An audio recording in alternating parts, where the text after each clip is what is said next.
berkenan untuk men-silentkan HP-nya atau sejenak mematikan supaya kita bersama-sama mendengarkan apa yang akan disampaikan oleh Ustazah kita Dr. Anda Sufi Jatiningsih. Kepada Bunda dipersilahkan.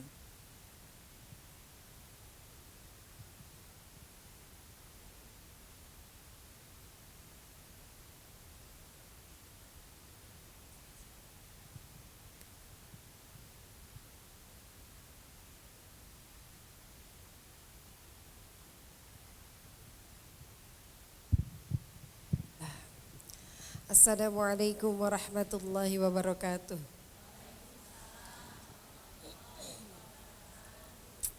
Ini salah leger.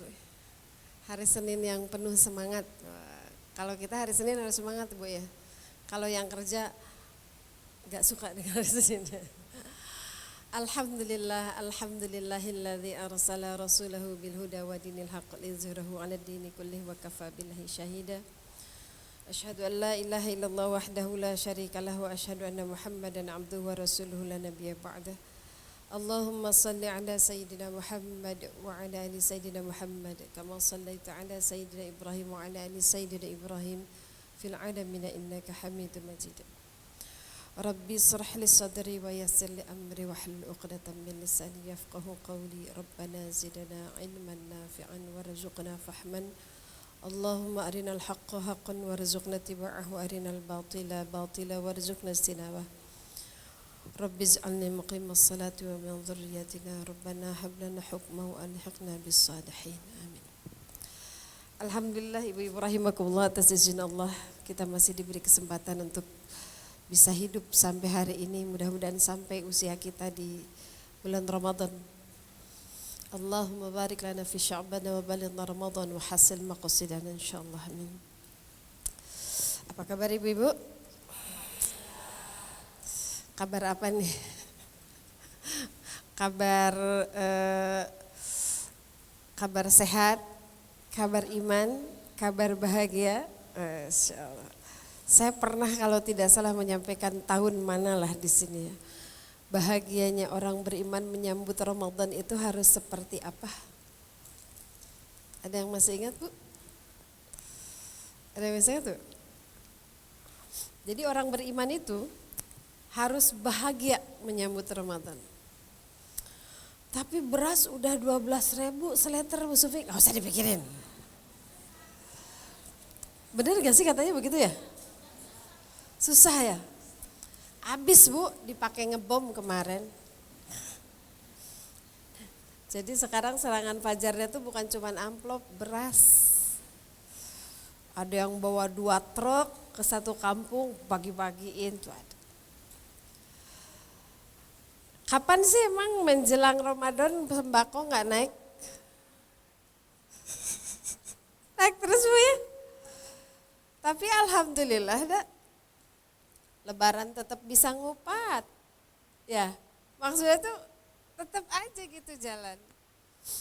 Kemarin orang pandemi, coba ada nggak yang pandemi gara-gara COVID, gara-gara pandemi terus saking susahnya gitu makan tuh jadi sehari sekali gitu. Anggur we 3 kali, malah tambah gendut ya Bu pas pandemi itu saya pada, soalnya makan tidur.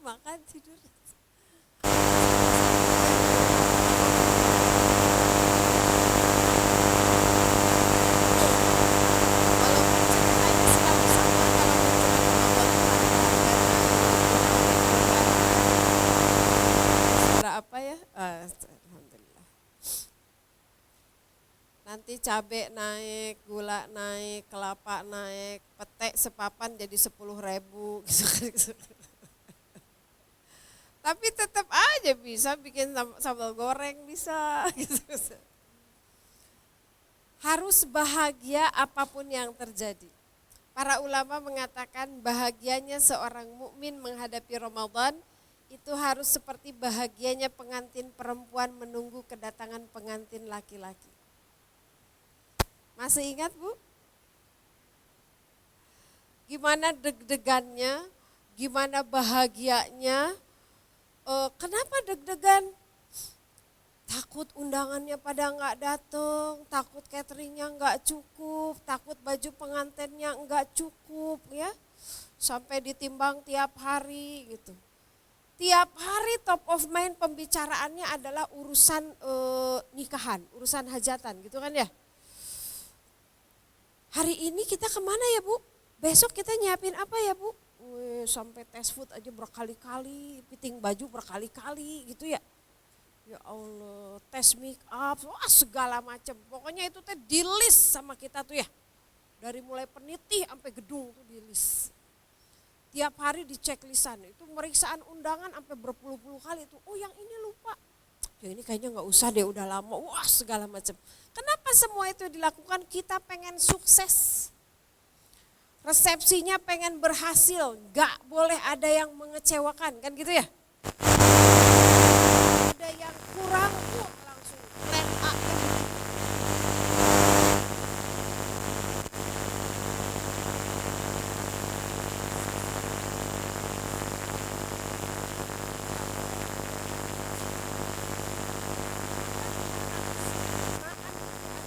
Kebahagiaan. Harus kayak begitu Bu katanya. Deg-degannya harus kayak begitu. Karena kita khawatir nggak sampai ke hari itu kan gitu ya, makin deket makin deg-degan. Ya Allah, mudah-mudahan sehat, mudah-mudahan panaibnya nggak telat, mudah-mudahan maharnya nggak ketinggalan, gitu kan. Mudah-mudahan ijab kabulnya nggak lupa. Wah.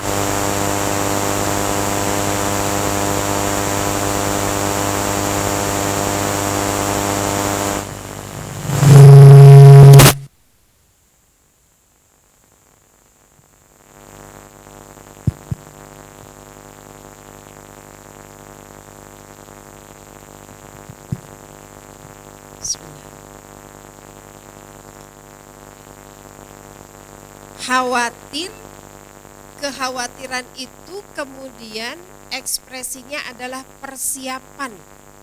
Betul gak? Kalau kita bodoh amat, mangke lah, mau gimana terserah, gak akan persiapan. Tapi karena kita ingin sukses, kita ingin sempurna, gak boleh ada yang kurang, maka persiapannya tuh detail banget.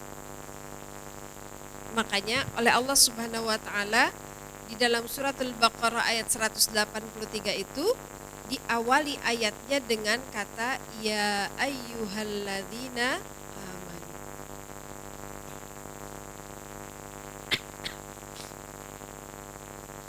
Maaf ya. Saya kalau udara kayak begini udah aja alhamdulillah. Hidung saya berespon.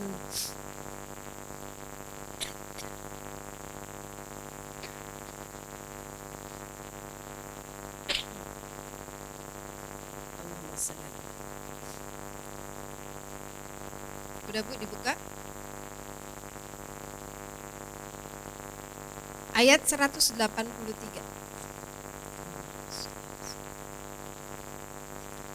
Ayatnya diawali dengan ya ayyuhalladzina amanu. Apa maknanya kalau ayat itu diawali dengan kalimat seruan kepada orang-orang beriman? Pertama, yang Allah panggil itu adalah imannya, bukan Islamnya. Kalau secara fikih sebetulnya yang wajib saum itu kan yang memenuhi syarat dia muslim, dia mukallaf. Mukallaf itu apa? Baligh, sampai terkena taklif, terkena hukum. Kemudian dia mukim, dia waras. Jadi baligh tapi pikun tapi gila itu nggak wajib. Baligh, waras, muslim, tapi dia safar, dia boleh mengganti di lain hari. Itu ketentuan secara fikih. Tapi kenapa Allah memanggilnya bukan ya ayyuhal muslimun, tapi dipanggilnya ya ayyuhalladzina amanu? Kalau dipanggil ya ayyuhalladzina amanu artinya hanya orang beriman yang akan respon dengan panggilan ini. Itu satu. Kayak beginilah. Kemarin ada yang ikut ke JIS atau ikut ke GBK. Ya kali aja deh ikut ke GBK. Kan banyak tuh, kalau pas kita lagi jalan gitu ngabring, terus di belakang ada yang manggil, Bu, Bu, ibu langsung noleh gak? Manggil siapa sih dia? Kan kita ragu tuh, manggil saya bukan ya? Mau ngadep ke belakang takut bukan saya, kan ibu-ibunya banyak di situ. Tapi coba kalau saya ada yang manggil, "Oi Sufi Jatiningsih." Kira-kira saya bakalan gini doang atau siapa tuh? Saya akan langsung balik kanan kan Bu? Karena spesifik yang dipanggil adalah, "Oi Sufi Jatiningsih." Kalau cuma dipanggil Bu, Bu, Bu, itu ibu-ibu banyak, ada ribuan. Kalau kita merasa bahwa kita adalah orang beriman, maka ketika Allah panggil ya ayyuhalladzina amanu, kita langsung noleh sepenuh hati kita, sepenuh badan kita. Nah, gitu. Jadi makna yang kedua, tadi yang makna yang pertama adalah yang dipanggil, yang akan ngeh dengan panggilan itu hanya orang beriman. Makna kedua dari ya ayyuhalladzina amanu itu adalah kualitas respon itu akan sangat ditentukan oleh kualitas iman. Kalau saya cuma dipanggil Eis, jangan-jangan kanan saya juga Eis, kiri saya Eis, depannya Eis, mana gitu kan. Bisa jadi saya kepikiran menoleh. Kalau yang dipanggil orang Islam doang, ya ayyuhal muslimun, gue gitu kan. Tapi kalau yang dipanggil ya ayyuhalladzina amanu lalu kita merasa fix kita adalah orang beriman, maka kualitas responnya nggak akan cuma ngareret naon. Ngelirik. Mulai dah keluar. Saya udah banyak diprotes jamaah padahal. Ya gimana tuh ya. Saya pernah ceramah di Madura, Bu. Ya di Madura pastilah ya nggak ada yang ngerti. Terus saya keceplosan, kata saya kenapa pada diem aja. Oh iya lupa ini di Madura. Kalau kita merasa bahwa kita punya iman, maka kualitas iman itu akan menentukan respon kita seperti apa. 22 hari lagi Ramadan. Oh ya? Nah, beda dengan yang 22 hari lagi Ramadan. Masya Allah, Alhamdulillah ya Allah, ya Allah mudah-mudahan nyampe ya Allah. 22 hari lagi Ramadan, oh ya langsung ngaluarkan buku. Rencana saya apa, yang ayat yang harus saya pelajari apa, buku yang harus pelajari.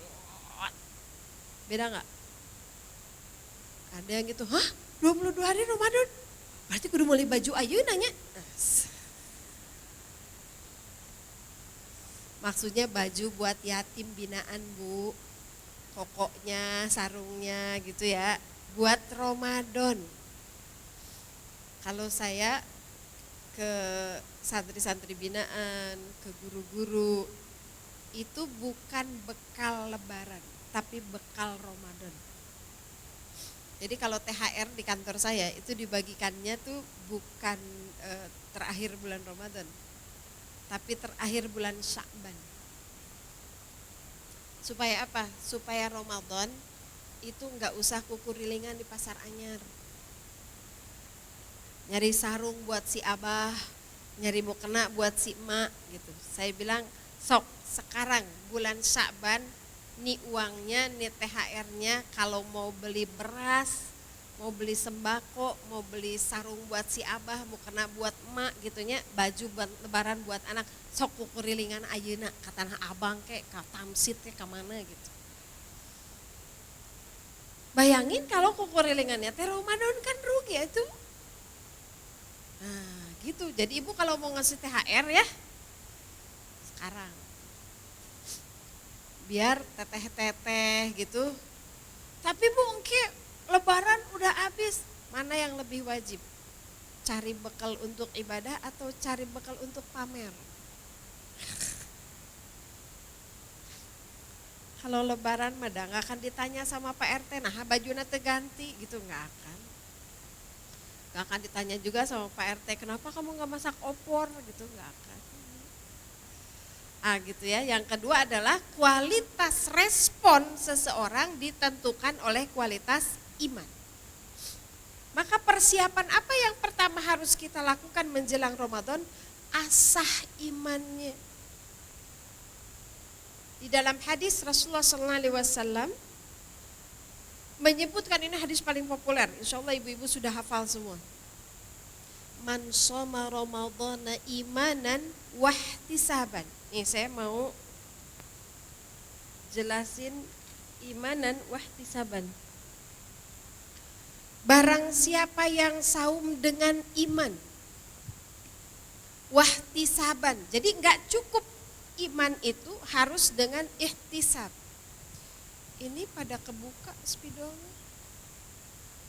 Kuning.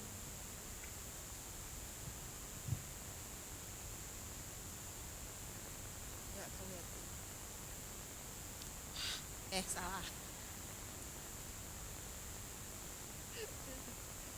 Kalau zaman dulu kan gitu Bu ya.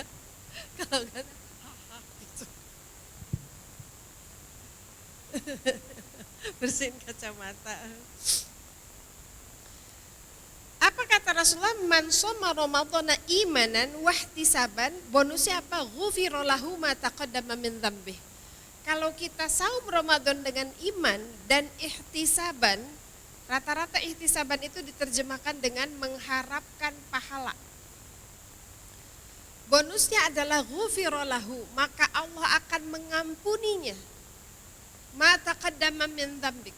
Segala dosa segala dosa mereka orang yang saum itu yang sebelumnya. Jadi dari bulan Syawal sampai sekarang lagi Ramadan, dosa-dosa kita hapus. Keren banget kan Bu? Siapa coba yang enggak mupeng? Mupeng tahu mupeng? Muka pengen.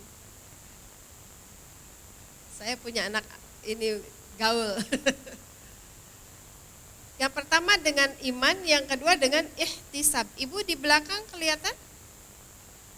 Alhamdulillah. Iman ini harus direspon dengan ihtisaban. Apa itu ihtisaban? Ibu pernah dengar hisab? Hisab, tahu hisab? Dihisab, dihitung-hitung. Jadi ihtisaban itu artinya kita tuh harus ngitung, harus mengkalkulasi. Kalau diterjemahkan di hadis yang banyaklah terjemahannya itu rata-rata diterjemahkan itu mengharapkan pahala. Kalau kita mengharapkan pahala, kita kan harus ngitung. Kira-kira kalau saya tidur terus dari ba'da subuh sampai maghrib, pahalanya naon gitu. Kira-kira kalau saya saum sambil nonton drakor, pahalanya naon. Kenapa pada ketawa? Kira-kira kalau saya ngabuburit sambil nonton sinetron, pahalanya apa?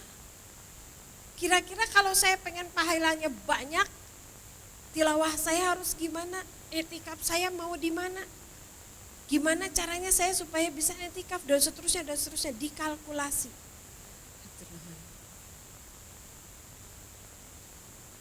Ini namanya ihtisaban. Kalau kita mengkalkulasi, menghitung-hitung, mendesain, merencanakan, insya Allah nanti kualitas saum kita itu akan maksimal. Maka ghufira lahu, tapi kata Rasul kebanyakan apa? Sayangnya kebanyakan dari orang yang saum Ramadan itu cuman dapat lapar sama haus. Jadi kalau kita enggak ihtisaban, kita enggak dapat apa-apa kecuali lapar sama haus doang. Nah, mumpung masih ada waktu nih Bu, 22 hari lagi kita ihtisab, kita hitung-hitung. Nanti kita bahas ya satu-satu. Kutiba alaikumus syiyam kama kutiba alal ladzina min qablikum la'allakum tattaqun. Kata kutiba secara bahasa kan artinya katanya ya. Kutiba itu kan artinya apa Bu? Secara bahasa ya. Kutiba itu artinya dituliskan. Dari kata kataba, majhulnya atau pasifnya adalah kutiba. Kenapa diterjemahkannya diwajibkan bukan dituliskan? Ya kan? Diwajibkan atas kalian berpuasa. Sesuatu kewajiban, sebuah hukum, sebuah undang-undang, sebuah peraturan, kalau sudah dituliskan itu mempunyai ikatan yang sangat kuat. Saya ngangkat karyawan, wawancara, oke? Saya terima kamu sebagai karyawan di sini, besok boleh kerja. Tapi enggak saya kasih SK. Punya kekuatan enggak? Ketika dia meminta haknya, kata saya, emang kamu kerja di sini? Iya. Mana buktinya? Nggak ada. Ibu punya utang, ngutangin ke orang, nggak ngikutin syariat, nggak ditulis. Terus nanti ada yang nagih, kitanya nagih, kamu kan punya utang. Atau apalagi kalau orangnya meninggal, ibu kamu itu punya utang loh sama saya. Mana buktinya? Nggak ada. Jadi sesuatu yang sudah dituliskan itu sudah termaktub, punya ikatan kuat, mutlak. Makanya orang Arab serem mendengar kata kutiba, gitu. Kalau kita kan biasa wenya. Kutiba itu bukan sekedar diwajibkan, tapi kewajiban itu benar-benar mengikat. Sehingga kata Allah, pahala saum itu terserah aku. Itu hanya hak prerogatif Allah, mau dikasih pahalanya segimana. Kutiba alaikumusiyam kama kutiba alal ladzina min qablikum. Jadi orang-orang terdahulu juga udah saum, Bu. Cuman dulu tuh ketentuan saumnya ngeri. Jadi saumnya itu mereka 3 hari. Ayamul bid. Tapi aturan saumnya itu adalah saum sampai maghrib, setelah buka saum lagi. Ada riwayat, ada yang saum, mereka tetap menggembala bekerja sampai sore, nyampe ke rumah nungguin maghrib ketiduran. Bangun udah jam 11, jam 12, mun pakai jama merenya. Itu udah harus dalam keadaan saum, sementara dia belum berbuka. Terus aja begitu, wah syariatnya begitu dulu. Maka ketika mendengar kutiba alaikumusiyam, buat orang-orang Arab itu rada horor. 3 hari aja begitu. Di ayat 185 Allah menyebutkan syahrul Ramadan, Allah sebulan gitu. La'allakum tattaqun, supaya kamu bertakwa. Apa makna la'alla?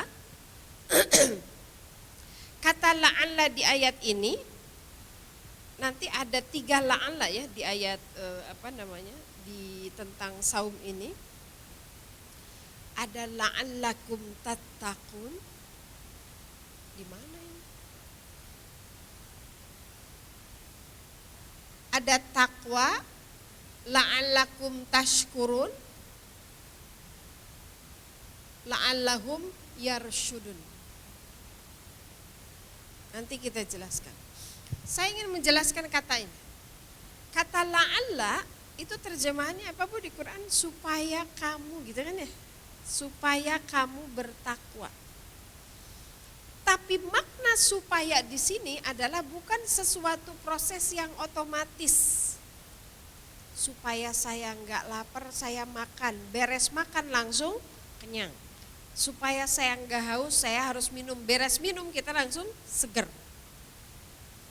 Tapi makna la'alla di sini artinya lebih tepatnya diterjemahkan itu begini. Sangat mungkin, berpotensi, berpeluang, boleh jadi, gitu loh Bu maknanya. Jadi saum itu sangat mungkin membuat kamu bisa bertakwa. Saum itu sangat mungkin membuat kamu bisa bersyukur. Otomatis enggak? Enggak otomatis. Seperti kalau ibu punya power bank atau ibu punya mobil, bensinnya full tank. Ini kalau bensin ini full tank, ibu bisa nyampe ke Jogja misalnya gitu. Tapi mesinnya enggak dinyalain sama ibu. mobilnya nggak dikendarain sama ibu. Nyampe nggak ke Jogja? Padahal mobil itu mobilnya bagus, bensinnya full tank, dia punya potensi, dia sangat mungkin bisa dipakai ke Jogja, nggak usah isi bensin lagi. Tapi kalau nggak dipakai nggak akan nyampe, kayak gitu. Jadi Ramadan itu sangat potensial membuat kita takwa, tapi kalau nggak kita pakai peluang Ramadan itu untuk membentuk ketakwaan kita, ya nggak akan bisa. Buktinya apa? Ya buktinya ada beres Ramadan anger, kena kehead, apa kena kehead? Apa kena Bunda Nofri geleng-geleng kepala, aduh Bu Sufi. Ya gitu-gitu aja kadang yang berubah. Maka kalau mau benar-benar la'allakum tattaqun buat kita menjadi bertakwa, harus dipupuk imannya, harus ihtisaban. Nih ibu udah harus mulai ngobrol kita sama suami. Ayah, Ramadan kita mau gimana? Pola kegiatan kita mau gimana? Tadarusannya mau gimana? Pola sedekahnya mau gimana? Model bukanya mau gimana? Iktikafnya mau di mana? Itu tuh harus dibahas dari sekarang. Karena menurut saya jebakan paling rawan bulan Ramadan buat kita itu adalah jebakan rutinitas. Ya kan Bu? Ini Ramadan kita yang keberapa puluh kali tahun ini? Biasa weh. Saya punya jamaah seumur-umur dia belum pernah khatam Quran di Ramadan. Ngajilah sama saya ceritanya. Pas tahun pertama dia ke saya tuh datang, wah Bu Sufi, alhamdulillah saya bisa khatam Ramadan, khatam Quran, ini baru sekali seumur hidup, dia bilang gitu. Wah ekspresinya kayak apa tahu. Setelah itu dia belajar ngaji, bla bla bla, belajar tahsin. Ya khatam sekali mah biasa weh. Coba, sesuatu yang berulang terus menerus itu membuat kita berpikir itu tuh biasa aja. Siapa yang tadi malam berdoa sama Allah, ya Allah mudah-mudahan besok saya bisa duduk lama 2 jam. Mudah-mudahan besok saya bisa bangun, mata saya masih bisa lihat, telinga saya masih bisa dengar. Suami saya masih hidup, anak saya masih hidup. Nafas saya masih ada. Berdoa enggak satu-satu? Kenapa? Udah berasa biasa aja. Biasa aja kan tiap hari kita bangun, turun dari kasur, ke kamar mandi, ke mushola, sholat, ke dapur, masak, beres-beres, anterin anak ke majelis taklim, bla bla bla bla bla. Puluhan tahun itu terjadi, lalu kita merasa biasa weh. Tapi coba kalau ada satu waktu, na'udzubillah min zalik, pas kita bangun badan kita kaku, kaki gak bisa digerakin, mata gak bisa ngelihat, mulut gak bisa ngomong, kira-kira gimana tuh? Udah. Jadi apa yang kita dapatkan setiap hari itu sebetulnya sangat luar biasa, tapi karena itu terjadi berulang-ulang lalu kita merasa biasa weh. Ramadan begitu Bu. Saya mau udah biasa Bu Sufi. Iktikaf tiap tahun udah biasa. Khatam Quran ya 2 kali 3 kali malah Ramadan biasa. Sedekah Ramadan tiap hari saya mah gitu. Misalnya gitu ya. Ngasih orang berbuka tiap hari. Itu tuh sesuatu yang menurut kita hampang, ringan, biasa. Nah itu jebakan menurut saya. Jebakan banget. Karena rasa itu ada kaitannya dengan iman. Ada kaitannya dengan iman. Jadi yang pertama adalah rawat imannya. Bagaimana merawat iman itu? Para ulama mengatakan iman itu yazid wa yanqus. Dia naik dan dia turun. Dia bertambah dan dia berkurang. Bertambahnya pakai apa? 2 hal yang menambah iman kita. Pertama ilmu, yang kedua amal saleh. Kalau kita punya ilmu bagaimana dahsyatnya Ramadan, maka kita enggak akan membiarkan Ramadan berlalu begitu saja. Kalau kita punya ilmu, amat sangat punya ilmu tentang keutamaan iktikaf gitu, maka pasti semua orang akan berusaha mati-matian untuk bisa beriktikaf. Ilmu kemudian ditambah dengan amal soleh, memperbanyak amal soleh. Kan kemarin kita melewati bulan Rajab ya. Bagaimana rumus beramal di bulan Rajab? Bu, bulan Rajab itu kan termasuk bulan hurum, ya, bulan yang spesial, yang dimuliakan oleh Allah Subhanahu Wa Taala. Dengan 3 bulan lainnya, ada 4 bulan hurum. Bulan apa bu? Zulqa'dah, Zulhijjah, Muharram, Rajab. Jual murah. Itu cara ngapalinnya. Jual murah. Zulqa'dah, Zulhijjah, Muharram, Rajab. Rumus beramalnya gimana? Halo? Kalau beramal soleh pahalanya double, kalau bermaksiat dosanya double. Jadi ngegibah di bulan Rajab itu dosanya beda dengan ngegibah di bulan Rabiul Awal. Benar. Karena ada ayatnya di surat At-Taubah ayat 36 itu ketika Allah menyebutkan minha arba'atun hurum, di antara 12 bulan itu ada 4 bulan hurum, lalu kata Allah fala tazlimu fihinna anfusakum. Kamu enggak boleh berbuat maksiat di bulan itu. Emang di bulan lain boleh? Enggak boleh juga kan? Bukan berarti fala tazlimu fihinna anfusakum, kamu tidak boleh bermaksiat di 4 bulan hurum itu kata Allah. Menzalimi diri sendiri di situ maknanya adalah bermaksiat kepada Allah, bukan berarti oh kalau di bulan Rabiul Awal mah bolehnya Bu Sufi. Jumadil Akhir boleh gitu bermaksiat. Enggak. Artinya ada larangan di atas larangan.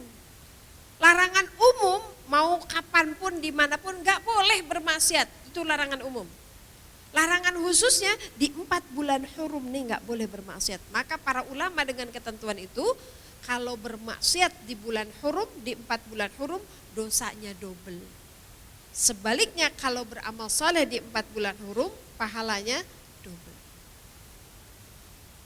Ya Bu Sufi, telat ngomongnya. Sekarang kan udah bulan Sya'ban. Tahu gitu kemarin bulan Rajab saya mau ngapain gitu. Kalau kemarin bulan Rajab kita dibiasakan memperbanyak amal soleh, kemudian meninggalkan maksiat. Sekarang di bulan Sya'ban, bulan di mana Rasulullah SAW memberikan kewaspadaan kepada kita, hati-hati melewati bulan Sya'ban. Kenapa? Karena bulan Sya'ban ini bulan yang banyak dilupakan oleh orang-orang. Saya dulu pernah menjelaskan apa makna nama-nama bulan di dalam bulan Hijriah ya. Ada yang masih ingat Bu? Saya yakin, saya pernah jelasin, cuman gak tahu di majelis mana.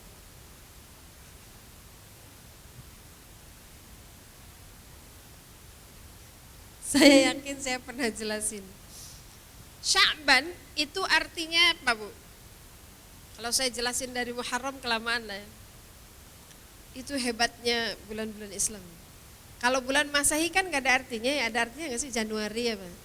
Hujan setiap hari, udah gitu doang. Februari apa? Oh, udah bingung kan cuman. Paling gini, Maret ret-retan. Mulai enggak hujan, nanti September mulai berberan, gitu doang. Tapi di dalam bulan-bulan Hijriah itu ada maknanya. Bulan Sya'ban itu dari kata syu'bah, artinya kelompok-kelompok. Kenapa dikatakan kelompok-kelompok? Karena di bulan Sya'ban masyarakat Arab waktu itu melakukan mencari mata air. Setiap suku, setiap bani, setiap kampung itu mencari mata air cadangan. Untuk apa? Untuk cadangan mereka menghadapi bulan yang sangat panas, sangat terik. Makanya setelah bulan Sya'ban mereka menyebutnya Ramadan. Artinya Ramadan apa? Membakar, terik banget. Jadi kalau masyarakat Quraisy saat itu mencari sumber mata air, supaya apa? Supaya mereka tetap bisa hidup di bulan Ramadan, gak kehabisan air. Kalau kita sekarang bulan Sya'ban mencari mata air iman supaya kita nggak ngajoprak di tengah jalan, nggak terkapar, baru seminggu udah terkapar, iya kan? Ada yang begitu? Buktinya apa? Masjid itu mulai kosong di hari kelima. Hari pertama mah penuh, Bu, ya Allah, sampai pasang terpal, pasang tenda ya.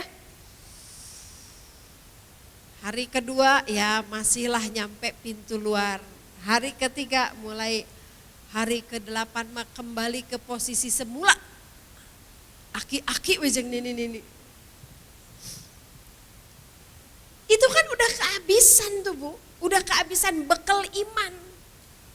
Hari pertama baca Al-Quran, berapa juz. Hari kedua ngejoprak. Karena gak biasa baca Al-Quran berjuz-juz. Saya tahun kemarin punya program, Bu. Ini boleh ya di cloning. Saya berharap di cloning sama ibu-ibu. Jadi kalau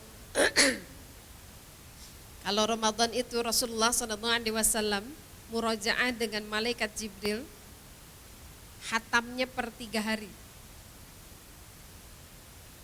Jadi pernah datang seorang sahabat, ya Rasul, berapa lama saya harus menghatamkan Al-Quran? 1 bulan kata Rasul. Saya bisa lebih dari itu ya, lebih cepat ya Rasul. Ya 1 minggu kata Rasul, 7 hari. Masih bisa ya Rasul lebih cepat dari itu. 5 hari kata Rasul, masih bisa 3 hari. Masih bisa, stop.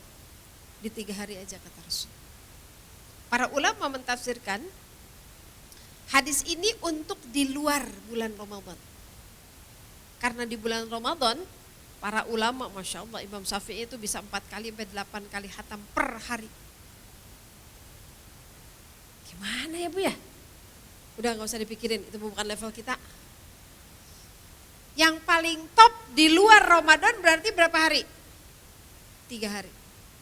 Rasul tidak menyukai untuk orang amah seperti kita, orang tua awam seperti kita, yang kagak ngerti bahasa Arab, apalagi ya, waktu itu kan sahabat ngerti bahasa Arab, jadinya tetap aja gak boleh kurang dari 3 hari. Nah kita mah udahlah, yang paling topnya itu aja dah, 3 hari doang. Pernah? Pernah Bu? Udah. Coba sekali aja seumur hidup Bu. Biar nanti tuh kita gak malu-malu banget gitu pengen disebut umat Rasul gitu ya. Ngalamin deh gitu seumur hidup sekali. Nah, biasanya saya tuh kalau Ramadan 3 hari pertama di institusi saya itu saya liburkan. Akad saya, niat saya supaya mereka bisa hataman Al-Quran. Biasanya saya ngumpet di sini nih Bu, di atas. Jadi itikafnya di 3 hari pertama. Dari pagi nanti pulang mau maghrib. Cuman kalau sendirian tuh banyak godaannya ya Allah. Kalau di rumah, asalnya saya di rumah Bu. Kalau di rumah tuh kan, tahu, nah, bentar lagi paket. Assalamualaikum, udah pokoknya mah. Kagak bisa dah. Aja saya pindah. Biasanya saya nyepi di sini. Di sini juga godaannya banyak banget Bu, ya Allah. Udah mah saya sendirian. Pernah berdua sama temen tapi hari kedua dia nyerah pulang. Di sini kan karpetnya enak banget Bu. Udah tebel, mana baru disedot terus disemprot, itu. Jadi kalau waktu duha tuh saya lagi semangat-semangatnya tilawah, disedotkan tuh, disemprot, itu jin setan menari-nari, sufi, ayo tidur. Akhirnya mulai tahun kemarin saya tawarkan kepada jamaah. Jadi saya kemarin pelatihan menghatamkan Al-Quran 3 hari dan 5 hari. Jadi awal Ramadan saya ajak jamaah untuk khataman Quran 3 hari. Alhamdulillah, itu mereka semua, ternyata kita bisa ya Bu Sufi, kagak mati ternyata gitu. Ya cuman bau minyak gosok lah selama 3 hari di masjid. Awal Ramadan saya pakai program 3 hari, akhir Ramadan ketika waktu iktikaf saya pakai program 5 hari. Jadi kalau 3 hari itu Bu, Mulai duduk di masjid jam 7, pulang jam 5. Itu 9 juz satu hari, 1 juznya di rumah. Tapi ini ketat banget syaratnya. Kemarin saya seleksi ketat banget. Pertama harus izin suami mutlak. Nggak boleh izinnya begini, diizinin nggak? Oh, suami saya nggak ngelarang sih, diem aja. Kagak boleh, pulang. Harus izin suami secara 100% pokoknya. Karena kita meninggalkan rumah dari setengah 7, baru nyampe di rumah menjelang maghrib. Harus aman anak. Gak lucu kan orang tuanya tilawah dari pagi sampai sore, anaknya drakoran, main game gitu kan, terlucu. Harus aman rumah. Gak bagus juga ibu tilawah, sesehe numpuk, kumbahana numpuk, imah pabalatak, tekotok di mana-mana gitu kan. Gak boleh. Kalau anak masih begitu, mendingan ibu tilawah di rumah bareng anak walaupun gak hatam 3 hari. Harus aman dapur. Ya nanti ibu pulang suami kagak bisa tajil apa-apa kan juga gak bagus. Karena itu semua harus aman dompet. Karena biasanya 3 hari itu laundry sama catering. Gak nyuci, gak masak. Nah ikutan tuh. Masya Allah. Setiap 1 juz istirahat 10-15 menit, harus istirahat, tidak boleh pegang HP selama tilawah. Tapi ini tilawahnya beneran tilawah dan simak tadarus. Bukan gini kan ada tuh yang begini hataman Bu Sufi tolong ini ada tausiah atau hatmul Quran 3 hari. Oh, keren banget saya bilang ya. Ternyata 10 grup. 10 grup, juz 1, juz 2, juz 3, juz 10. Hari pertama 10 juz selesai. Hari kedua juz 11 sampai juz 20. Hari ketiga juz 21 sampai juz 30. Hore, kelar juz 30. Yang dibaca sama orang per orangnya berapa juz? 3 juz tuh. Itu juga 3 juz bergiliran kan. Jadi yang dibaca sama dia sendiri sehari itu cuma 2 halaman. Karena satu grupnya ada 10 orang. Saya kagak pakai begitu. Dari jam 7 sampai jam setengah 12 itu berapa juz ya? 3 juz atau 4 juz kalau tidak salah. Setengah 12 off, harus qailulah. Qailulah itu tidur sebentar. Setengah 1 mulai lagi sampai asar itu 3 juz atau 2,5 juz. Tapi sistemnya tadarus, baca simak. Yang baca hanya yang sudah lancar bacaannya, yang lain nyimak, pahalanya sama insya Allah.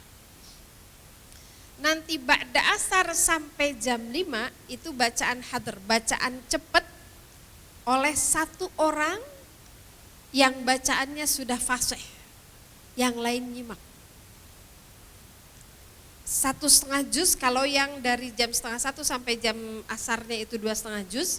Maka sorenya itu 1,5 juz. Kalau yang itunya cuma 2 juz, 2 juz. Jadi total tuh 9 juz. Nanti saya share insya Allah ya. Itu yang 3 hari. Masya Allah. Akhirnya apa Bu? Akhirnya setiap mereka pulang, mereka angkaribung teh namanya. Ya banyak bawaan. Karena orang-orang melihat ada orang waktu itu 35 atau 36 jamaah saya lupa ya. Yang full sehari ngaji Quran. Akhirnya kan orang berlomba pengen makanannya dimakan oleh orang itu kan. Jadi akhirnya hari pertama ada yang bawa empe-empe, bawa puding. Sampai hari ketiga mereka pokoknya tiap pulang beres pokoknya. Urusan makan keluarganya beres. Keren. Nah yang 5 hari itu agak lebih ringan. Dari jam 8 sampai asar. Modelnya tetap sama. Dari jam 8 sampai zuhur itu baca masing-masing sendiri. Juznya sama. Dari ba'da zuhur sampai asar baca tadarus. Menjelang asar 1 juz dibaca secara cepat oleh yang paling fasih, yang lain nyimak. Selesai. Sehari itu 6 juz. Jadi 5 juz di masjid, 1 juz di rumah. Karena rumah tetap punya hak untuk dibacakan Al-Quran. Yang satu juznya bisa ba'da taraweh atau ba'da subuh atau sebelum subuh, setelah sahur menjelang subuh. Bisa Bu, insya Allah. Tapi kan harus ihtisaban, harus dihitung-hitung. Kalau kita punya iman, ya Allah pengen banget ya, kita teh belum tentu bisa menyelesaikan sampai akhir Ramadan. Saya mah mau menyelesaikan tilawah satu juznya, atau satu kali hatamnya di awal Ramadan aja, sok. Saya mah nanti ajalah bari itikaf, mah enggak. Ihtisaban semuanya, dihitung. Mau gimana? Karena kalau enggak dihitung Bu, kalau enggak dikalkulasi, enggak didesain, enggak dirancang, paling semangat sehari, 2 hari, 3 hari lah. Ini kalau kita udah punya rancangan, biasanya kalau saya di rumah sama anak-anak tuh rapat. Kalau duluan tuh anak-anak itu staycation di mana gitu, terus suruh mau gimana nih, ba'da subuh kita mau ngapain, menjelang buka kita mau ngapain. Kalau anak-anak dulu tuh kesempatan untuk request menu, itu request menu, tulis tuh. Jadi belanja kita mau gimana, jangan sampai Ramadan ibu abisin waktu tawaf di tukang sayur. Ibu-ibu kan begitu. Atau tawaf di mall, hayo we bulak balik, beli apa ya? Masak naonnya mang? Grep karena toge guriling deui, masak naon? Kagak. 10 menit itu 1/4 juz. 30 menit setengah juz. Itu paling lambat. Sayang, jangan. Harus dihitung sekarang kita. Bagaimana belanja supaya waktu saya enggak habis di jalan, enggak habis di pasar, enggak habis di mall. Tapi kan saya mau mudik Bu Supi, hitung dari sekarang. Gimana caranya sebelum mudik saya harus sudah hatam. Karena kalau udah mudik urusannya beda lagi, urusannya birrul walidain. Kalau udah mudik tuh udah Bu, jangan sok solehah. Terus mertua diantepkeun masak gitu, jangan. Kemarin saya video TikTok saya edisi lebaran tuh paling viral tuh. Cerita nenek-nenek pada ke masjid, saya bilang, "Nek, udah ke masjid lagi kan nih?" "Iya, anak cucu saya udah pada pulang sekarang mah." "Oh, jadi kemarin kagak ke masjid itu ada anak cucu, repot Bu Supi ada anak-anak mah." Kata saya, "Ya Allah, kasihan banget sih nenek." Dirancang semuanya. Masak sehari berapa jam? 2 jam. Ramadan mah kagak Bu, jangan, setengah jam aja cukup dah. Bu Sufi, justru Ramadan itu kan kita harus gizi terpenuhi bla bla bla bla bla gitu ya. Ini yang pencuri waktu Ramadan, pencuri pahala Ramadan itu salah satunya adalah dapur. Jadi kalau Ramadan itu rancang sedemikian rupa dari sekarang gimana caranya di dapur tuh nggak pakai lama. Mindsetnya adalah sehat, halal, dah. Da ieu mah kumaha tuh ibu-ibu tanya? Kolekna, gorenganana, es buah, lauk, sayur, sambel, wah segala rupa. Iya habislah 2 jam. Ba'da asar udah buka kulkas baru kelar pas azan. Padahal menjelang buka itu ada waktu yang utama. Iya kan? Menjelang buka sama di waktu sahur itu waktu paling utama. Coba apa yang terjadi di Indonesia di 2 waktu itu? Menjelang buka riweuh di tukang takjilan. Kalaupun yang di rumah emak-emaknya riweuh di dapur, anak-anaknya riweuh depan TV. Mun ayeuna mah depan HP. Padahal itu waktu mustajab banget. Rancang supaya 5:30 atau 30 menit menjelang buka dapur udah mati. 30 menit menjelang buka kita udah ngariung di rumah tuh Bu. Udah dalam keadaan berwudu, zikir sore setelah azan. Gimana prosedurnya? Azan, alhamdulillahirrahmanirrahim, bismillahirrahmanirrahim, Allahumma lakasumtu, gelek, simpen dulu. Zahabat dhama'u wa batalatul 'unuq wa sabatul ajr insyaallah. Setelah itu berdoa, itu waktu mustajab banget. Jadi diemin dulu tuh mie glosor. Udah nggak akan ngeglosor kemana-mana dia. Biasanya kan kalau kita nggak tahu ilmunya, begitu minum, bok. Udah tuh terkapar pas terawih kan. Itu doa Bu, habis itu tuh doa. Manfaatkan. Udah skip dulu barang semenit 2 menit tuh ya, mie glosor, tahu isi, bakwan, kolak, apa segala. Doa dulu. Doa. Itu waktu mustajab. Kalau saya biasanya habis takjil itu doanya 3. Ya udah saya gitu soleh-soleh ting yang ngadoa tapi kan Kak Isa gitu henteu lah nya anger pengen makan juga. Tapi minimal 3 doa kalau saya ya.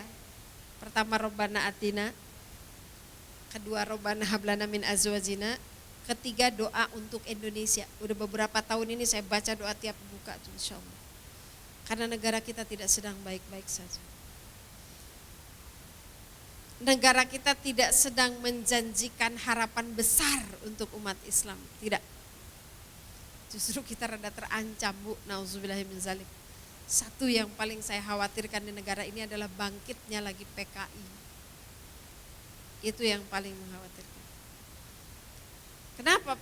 Kalau orang misalnya kecenderungannya cuma pada satu agama, bukan Islam,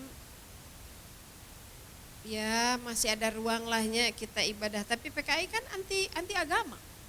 Gak cuma Islam nanti yang dibantai. Jadi, semoga Allah jaga. Jadi paling tidak doa untuk Indonesia itu saya baca Al-Baqarah 126 sama Ibrahim ayat 35. Dan minimal itu 3 tuh. Karena kalau aman negara, insya Allah anak-anak kita juga kan ke bawah aman ya Bu ya. Ibrahim 35. Apa yang dilakukan orang-orang di waktu sahur? Waktu sahur itu adalah waktu di mana Allah turun ke kaki langit bumi, memberi siapa yang meminta, mengabulkan siapa yang berdoa, mengampuni siapa yang bertobat. Tapi di kita kebanyakan, coba perhatikan. Dulu ya zaman bahula, kalau kita buka TV di waktu sahur, tayangannya apa Bu? Nyanyi-nyanyi, kuis-kuis, asumsinya apa? Biar orang melek, gitu kan ya?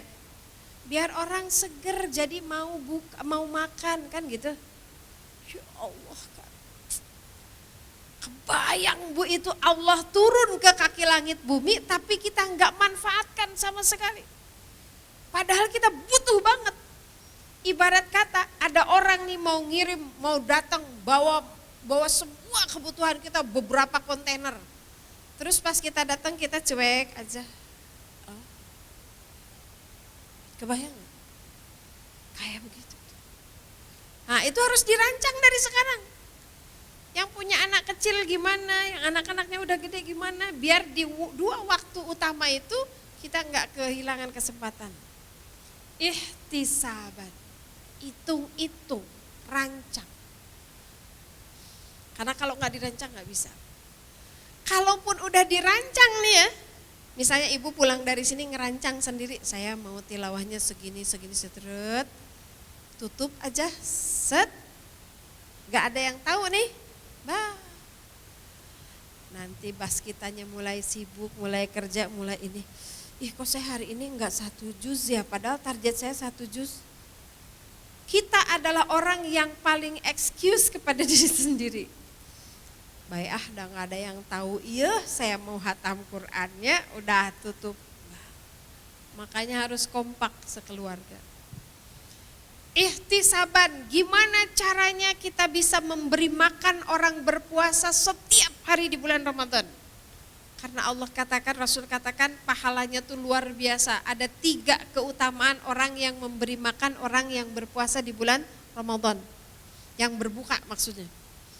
Dia akan mendapatkan pahala orang yang berbuka itu. Semakin orang yang kita beri makan itu adalah orang soleh, orang baik, kualitas puasanya keren. Lalu kita kasih dia makanan untuk berbuka, kita dapat pahala orang itu yang berpuasa. Tanpa mengurangi sedikit pun bagi orang itu.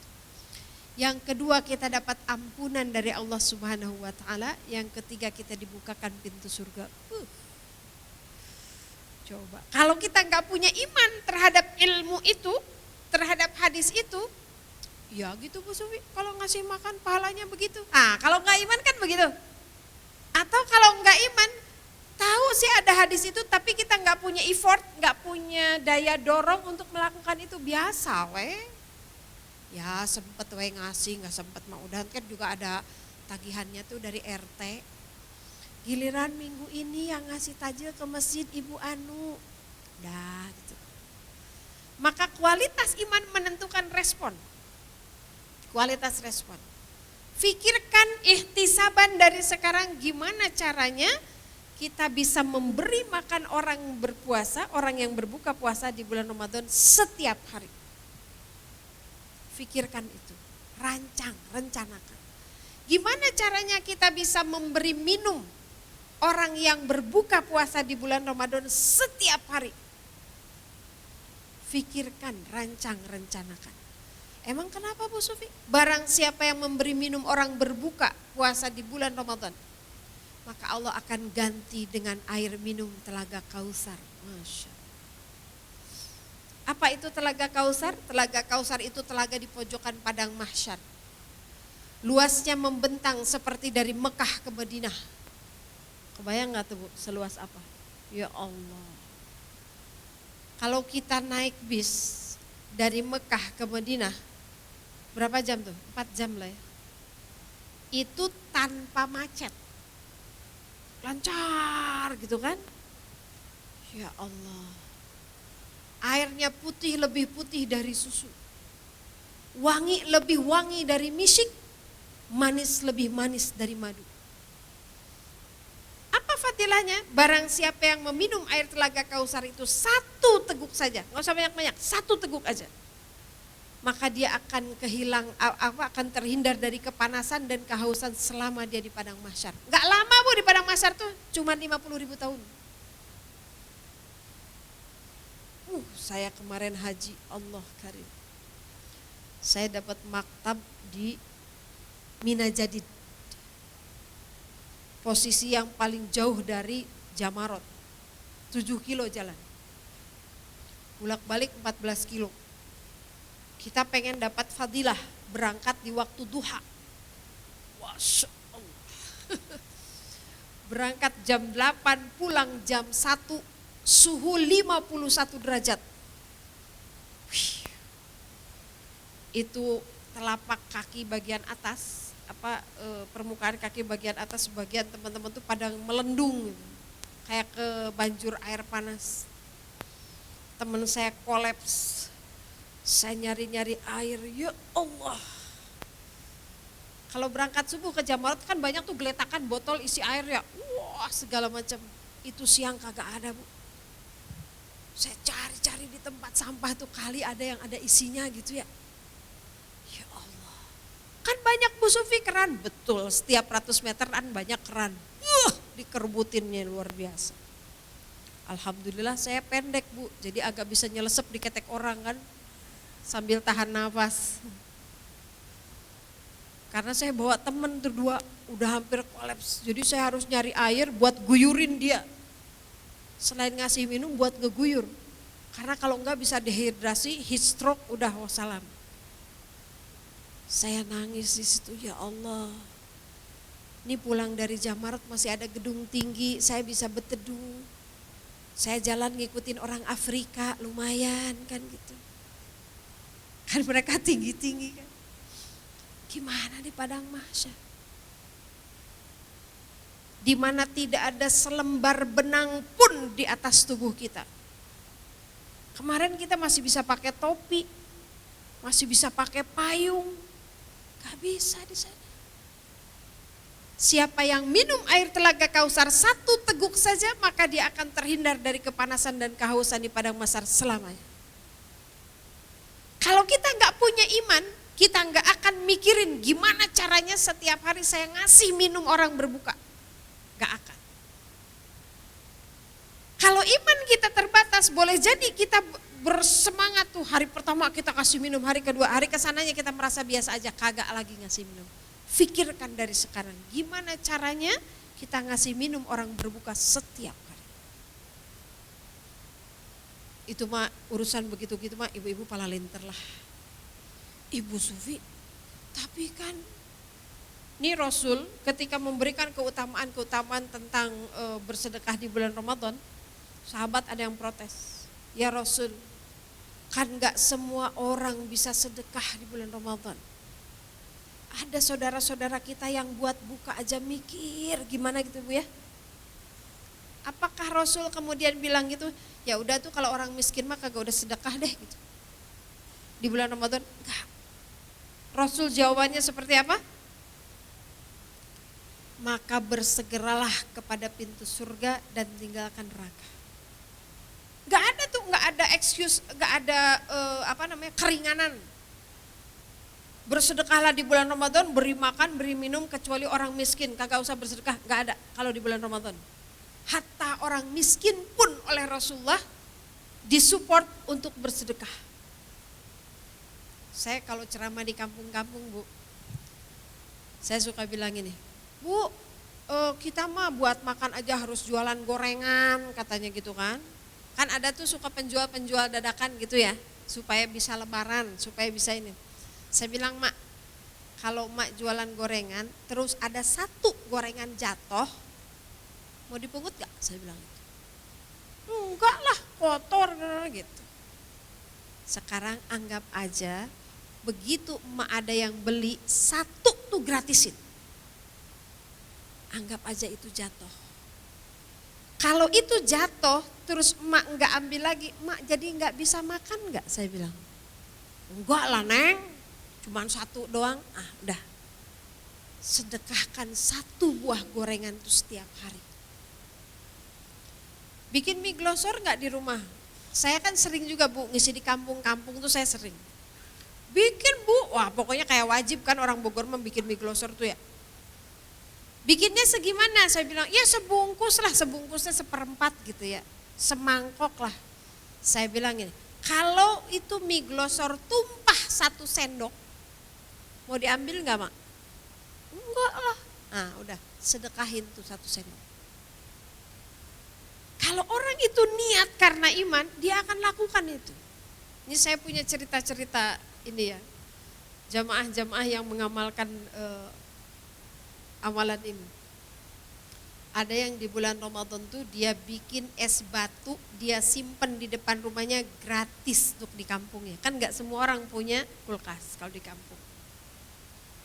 Dia cari masjid yang belum ada yang nyiapin air mineral, dia suplai air mineral. Ada jamaah saya yang setiap hari di bulan Ramadan dia bikin 1 teko teh manis buat merebut sama muazin. Tapi rutin dia lakukan. Ada yang kerjasama sama tukang isi ulang galon. Di kampung itu kan masih isi ulang Bu. Berapa? 6.000. 6.000 ibu sedekahin 1 hari. Cari sekarang tuh ke kampung-kampung. 6.000, Mas saya kerjasama ya. 1 hari saya sedekah 1 galon air. Udah jalan. Ini saya lakukan udah bertahun-tahun. 1 galon tuh berapa hari Bu kira-kira? 3 hari lah ya paling cepat gitu. Saum apa lagi cuma sedikit kan. Sedikit banget Bu. Sehari 6.000, 30 hari 180.000, lebih murah dari pulsa. Tapi kalau itu tidak kita respon dengan iman, gratis sekalipun enggak akan. Nah, itu banyak cara lah. Cari orang soleh yang keadaan ekonominya tidak terlalu berkelapangan, datengin dari sekarang. Ramadan berasnya saya yang handle. Gitu. Kebayang tuh tiap hari dimakan. Apalagi yang tiap hari dimakan? Gula, minyak, tepung. Cari orang soleh, bilang sama dia, gula, tepung, minyak, susu, kopi, teh selama bulan Ramadan saya kirim di akhir bulan Sya'ban. Tenang. Cari masjid yang merebotnya, satpamnya, belum ada yang jamin makan berbukanya. Kerjasama sama yang jualan cateringan. Bu, titip ya, saya sehari sedekah 1 box 25.000, 30.000, kasihin sama satpam di masjid. Wah sudah yang gitu-gitu mah ibu-ibu mah jangan ragu lah. Saya jamin gak akan melarat ba'da Ramadan. Gak akan. Karena bersedekah di bulan Ramadan, ibu loncat sekarang ke ayat 184. Ketika Allah mengatakan tentang fidyah, wa 'alal ladzina yutiqunahu fidyatun ta'amun miskin. Barang siapa yang tidak memiliki kemampuan untuk Ramadan, maka dia boleh menggantinya dengan memberi makan orang miskin, yaitu fidyah. Fidyah itu kaidah fikihnya 1 mud. 1 mud itu kalau di kilo 3/4 kilo beras. Tapi coba apa kata Allah? Faman tatawwa'a khairan fahuwa khairul lah. Dalam kaidahnya walaupun 1 mud, tapi kata Allah barang siapa yang punya kelebihan, melebihkan fidyah itu lebih baik. Karena keutamaan sedekah di bulan Ramadan. Jadi kalau ibu membayarkan fidyah, misalnya kita punya orang tua, mertua atau siapalah gitu yang udah sepuh, yang kata dokter ini mah udah gak bisa puasa lah, atau yang pikun misalnya gitu. Di fidyah di awal, udah bu fidyah aja. Fidyah itu bagusnya per hari. Jadi enggak bagus kalau fidyah nanti aja saya bayar di akhir bareng sama zakat fitrah, itu enggak bagus. Bagusnya tuh day by day. Hari ini enggak saum, hari ini keluarkan fidyahnya. Nah kalau kita keluarkan fidyahnya pada orang miskin, bagusnya tuh ini berasnya, ini telurnya, ini ayamnya gitu bu. Kalaupun kita mau ngasihnya udah nasi, kan enggak mungkin nasi doang tuh. Iya kan? Maka kaidahnya kata Allah, faman tatawwa'a khairan, barang siapa yang memiliki kemampuan lebih fahuwa khairullah, maka lebih baik bagi dia untuk melebihkan. Saking utamanya sedekah. Rancang dari sekarang gimana caranya kita sedekah setiap hari. Pastikan m-bankingnya aktif. Yang belum punya m-banking, bikin m-banking. Setiap subuh, begitu selesai sahur, ba'da sholat subuh, buka m-bankingnya. Gak apa-apa bu, sedekahin tuh kumang. Tulis dari sekarang, daftar lembaga zakat, yayasan, pondok pesantren, rumah Quran, fisabilillah, siapa yang mau dikasih setiap subuh. Ibu transfer setiap subuh 10.000 ke pondok Quran yatim saya, gak akan saya tolak. Apalagi kalau 10 juta. Ayo bu, saya lagi mencari mustahik, muzaki, muhsinin. Lagi mau pembebasan lahan saya. Pembebasan lahan untuk pondok Quran. Setting 10.000 setiap hari. Kita sedekah setiap subuh. Wah, Masya Allah. Gampang kan bu? Yang susah apa? Istiqomah. Saya latihan ini nih, latihan tiap subuh sedekah. Jungkir balik tuh ada aja gitu rupanya bu. Kadang kan kita gini, udah selesai nih, selesai sholat. Ini mah saya ya, bukan ibu ya. Kalau ibu mah enggak, insya Allah saroleh. Habis sholat subuh nih, habis zikir, habis itu mau sedekah subuh. Bukalah HP. Ada WA. Siapa tuh? YouTube apa ini? Ya Allah, quick count-nya udah 57%. Tuh jadi merek m-banking nate. Kacau. Makanya salah satu syarat kalau mau hataman Quran 3 hari itu gak boleh buka HP. Jam tilawah gak boleh buka HP. Kalau kita mau latihan dari sekarang nih Bu, latihan tiap ba'da subuh harus kelar dulu 1 juz Al-Quran. Latihan nih sekarang bulan Sya'ban. Syaratnya apa? Jauhkan handphone. Ini tuh setan gepeng yang paling berbahaya. Jebakan Batman-nya banyak. Nah, itu sedekah. Di ayat 185, Syahrul Ramadan alladzi unzila fihil Qur'an hudal linnas wa bayyinatin minal huda wal furqan. Allah memilih Ramadan untuk menurunkan Al-Qur'an ayat-ayat sucinya. Kalau Allah saja memuliakan Ramadan dengan Al-Qur'an, terus apa namanya kalau di bulan Ramadan kita tidak memuliakan Ramadan dengan Al-Qur'an? Makanya para ulama kalau Ramadan taklim itu selesai off dulu Bu. Fokus kepada Al-Qur'an. Sebelum ada yang bertanya begini, Bu Sufi mana yang lebih utama, baca cepet-cepet hatam atau pelan-pelan tapi baca Quran? Nah, biasanya pertanyaannya gitu ya. Yang penting berapa lama waktu yang kita habiskan dengan Al-Quran. Dah itu. Ya paling tidak hatam sekali lah Bu. Ya. Paling tidak tuh lebih istimewa dari biasanya lah gitu. Mana yang lebih utama? Bisa hatam Quran 1 jam atau hatam Quran setengah jam? Mana yang lebih bagus? Tergantung. Kesannya kan yang setengah jam lebih keren ya. Tapi kalau setengah jam laginya gambling, dipakai nonton gosip, dipakai nonton sinetron, dipakai nonton drakor, dipakai main game. Yang lebih selamat yang mana? Yang 1 jam dipakai ngaji tapi terbata-bata. Jadi kalau buat saya bukan soal berapa kali khatam, berapa jam dalam 1 hari yang kita habiskan dengan Al-Quran. Salah satu kita memuliakan Al-Quran itu adalah yatadabbarunal Quran, mentadaburi Quran. Mudah-mudahan di sini enggak sama dengan majlis yang lain. Saya ratusan mengunjungi majlis taklim sekota Bogor dan sekitarnya.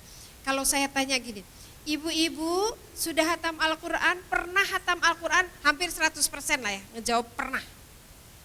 Tapi ketika saya tanya, pernah hatam terjemahan Al-Quran? Lah kok sama? Coba Bu. Padahal kata Allah di dalam Al-Quran surat Al-Baqarah 185 ini, Al-Quran itu adalah hudal linnas, petunjuk buat manusia, wa bayyinatin minal huda, dan penjelasan tentang petunjuk itu, wal furqan, dan pemisah, pembeda antara yang hak dan batil. Sekarang kita baca hurufnya doang, nggak baca terjemahannya. Terus di mana kita ngerti bahwa di situ ada huda? Ibu mau ke Bali, pakai mobil, dikasih map, tapi nggak ngerti cara baca mapnya, nyampe nggak? Bisa jadi nyampe Bu, tapi yang harusnya cuma 2 hari, ibu 2 tahun baru nyampe gitu. Kayak kita nih, kayak kita. Karena kita nggak tahu terjemahan Al-Quran, sampai di 1 ayat, taruhlah ya yang tadi nih yang eksperimen saya. Hampir semua majelis ta'lim kalau saya tanya, ibu-ibu udah tahu kan kalau doa anak soleh, doa pengen punya anak soleh, doanya gimana? Robbi habli minas. Kalau doa supaya kita jadi orang tua soleh. Nah, dari mana ibu tahu? Nah, ngaji sama Bu Sufi tuh katanya. Hampir 100% itu enggak tahu. Ibu-ibu, Al-Quran itu mengajarkan kepada kita untuk mendoakan negeri tempat tinggal kita. Emang ayah Bu Sufi? Ada. Hampir 100% jamaah saya enggak ngeh di dalam Al-Quran itu ada doa untuk mendoakan negeri di mana kita tinggal. Saya bilang paingan Indonesia kacrut kayak begini. Rupanya enggak pada berdoa sama Allah. Kan kayak kita tuh, baru ketemu setelah umur 50 tahun, 60 tahun. Ketemu sih Bu, tapi telat ketemunya. Utang Indonesia udah 8.040 triliun. Umat Islam yang murtad udah sekian puluh persen. LGBT-nya udah sekian juta. Baru kita tahu, oh ada doanya toh. Bisa jadi nyampe Ibu ke Bali, tapi lama gitu. Untung belum keburu mati. Nah gitu Bu. Jadi mumpung ada nih 23 hari, sok baca terjemahan Al-Quran. Caranya gini nih Bu, baca terjemahan Al-Quran. Ibu baca nih, ini Quran yang ada terjemahannya. Ibu siapin buku, Ibu siapin pulpen. Ketemu ayat yang mak jelek, dah pasti semua orang tuh ketemu dengan cintanya masing-masing di dalam Al-Quran tuh. Ketemu dengan jawabannya masing-masing. Ternyata ayat ini tentang ini ya, tulis tuh di buku. Al-Baqarah 126, doa untuk negeri aman ekonomi. Baca lagi.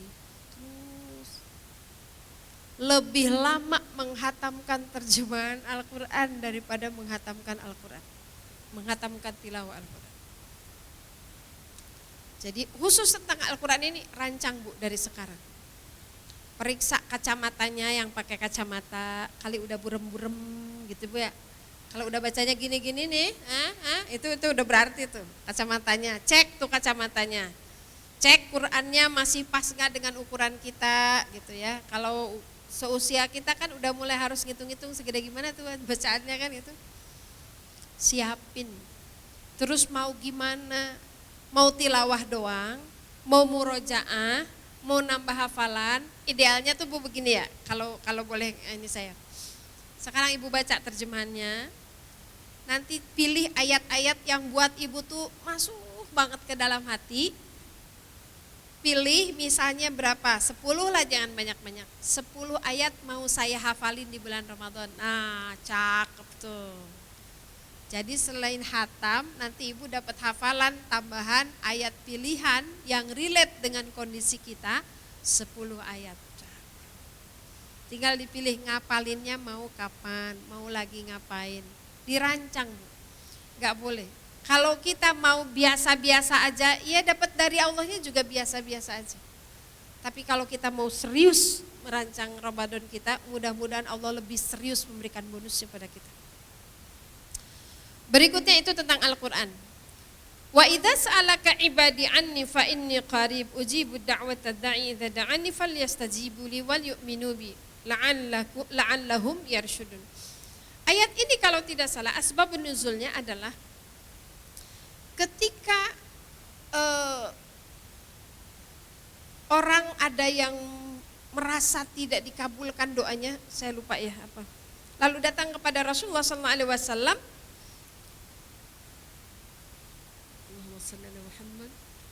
Saya lupa sirahnya. Jadi mereka menjawab dengan apa jawaban yang menurut mereka pasti ini deh yang disenangin oleh Rasul. Tentang saum juga. Ya Rasulullah, saya ini payah saum. Kalau enggak boleh buka sampai sebelum turun ayat 187 Ibu rahimakumullah, saum itu caranya adalah buka di waktu maghrib, setelah isya saum lagi. Saumnya enggak boleh makan, enggak boleh minum, enggak boleh campur sama suami istri. Sampai ketemu waktu sahur, sahur setelah itu saum lagi. Tidak makan, tidak minum bisa jadi bisa kita lewati di malam hari. Tapi tidak mencampuri istri, itu yang sangat susah. Sampai akhirnya kemudian ada seorang sahabat yang batal dalam tanda kutip, ya Rasul, tadi malam saya mencampuri istri saya padahal ini bulan Ramadan. Maka turun ayat 187, uhilla lakum lailatas syamir rafathu ila nisaikum. Nah, ayat ini kemudian yang idza sa'alaka ibadi itu boleh enggak? Ini kalau tidak salah ya, saya khawatir salah. Intinya adalah kalau kita mau berdoa kepada Allah di bulan Ramadan, percaya bahwa Allah itu sangat dekat dengan kita di bulan Ramadan. Wa idza sa'alaka ibadi anni fa inni qarib. Bilang, kalau ada hambaku yang bertanya tentang aku, jawab wahai Muhammad bahwa sesungguhnya aku sangat dekat. Ujibud da'wah, aku akan mengabulkan semua permintaan da'i, para peminta-minta, idza, apabila mereka da'ani, berdoanya kepada aku. Kita ini kan peminta-minta, Bu. Betul gak? Tapi kalau kita nggak minta sama Allah, nggak dikasih. Kita lewat itu, lampu merah. Ada yang jongkok, ada anak kecil, ada nenek. Kita tahu kan, peminta-minta tuh. Ibu mau turun dari mobil? Kan dia peminta-minta. Ibu mau turun dari mobil terus ngasih ke dia? Enggak. Dianya harus nyamperin ke kita kan gitu. Maka kata Allah, idza da'ani. Kalau dia minta. Itu artinya kalau ada permintaan khusus, karena kalau yang umum hajat kita enggak kita minta pun Allah kasih. Coba. Tadi pagi Ibu sarapan sama apa, Bu? Sahur, tadi sahur sama apa? Sama apa, Bu? Malamnya minta enggak sama Allah? Malamnya minta enggak sama Allah? Ya Allah, izinkan saya nanti sahur makan sama sop. Hari ini kita bernafas, ngicep, jalan, ngomong, semua dikasih sama Allah tanpa kita minta. Tapi kalau permintaan hajat kita, kemauan kita, idza da'ani, kata Allah. Kalau kamu minta, artinya di bulan Ramadan itu pastikan kita banyak berdoa kepada Allah. Hajat-hajat kita tuh apa? Nomor satu hajat kita apa, Bu? Hajat akhirat. Nah, saya diajarin kemarin sama Ustadz saya pas mau haji. Yang pertama hajat itu yang harus kita list adalah hajat akhirat. Bukan hajat dunia. Baru hajat dunia. Karena hajat akhirat itu jauh lebih mahal buat kita daripada hajat dunia. Hajat dunia kan paling itu ya Allah semoga saya sehat, rezekinya lapang, naon deui, Bu. Anak saya sing saroleh, pendidikannya lancar, dapat pekerjaan yang bagus, dapat jodoh yang baik gitu palingannya. Saya kemarin haji itu diajarin sama Ustadz tuh untuk ngelis doa sedetil-detilnya. Kan kebayang tuh di Arafah tuh punya. Di Arafah tuh kan dari ba'da zuhur sampai maghrib. Kita berdoa kan. Saya tuh udah mati genep jam, 7 jam lah. Karena maghribnya hampir 7:30. 7 jam ngedoa apa aja tuh ya. Gak kebayang kan, Bu? Makanya dirancang sedemikian rupa sama saya gimana caranya 7 jam tuh benar-benar berdoa. Sholat aja kan harus dikosor kan. Zuhur asar tuh kan dikosor sholatnya. Makanya kalau kita nggak mempersiapkan, apa yang terjadi? Beres sholat zuhur, ustadznya dari Depang pimpin doa kan. Wah doa tuh surut setengah jam. Setelah itu apa yang terjadi? Dalam hitungan ya paling sejam lah. Setelah itu ngobrol, leha-leha, keluar, jalan-jalan, muter-muter, nongkrong-nongkrong, bapak-bapak pada ngerokok. Kan masih banyak tuh alul hisab tuh ya. Kalau haji tuh, ya Allah saya sayang banget. Bahkan ketika saya berdoa, di sebelah saya tiba-tiba, "Hai guys." Buka TikTok. Saya sampai ngareret mau dibahas, sayang saya lagi nggak doa, udah aja saya doain mudah-mudahan dia dapat hidayah. Ya Allah, karim. Dan ternyata kalau kita persiapkan, Bu, pas menjelang maghrib tuh saya kayak dikejar-kejar gitu. Aduh ya Allah, ini belum waktu udah mau habis, doa masih banyak banget. Kalau kita persiapan, ternyata hajat kita tuh banyak, satu-satu dirinci. Kita hajat akhirat aja, banyak banget. Mulai dari husnul khatimah kita, terus nanti di alam kubur kita mau gimana. Di yaumul ba'as ketika kita dibangkitkan kita mau seperti apa. Setelah yaumul ba'as padang mahsyar kita mau seperti apa.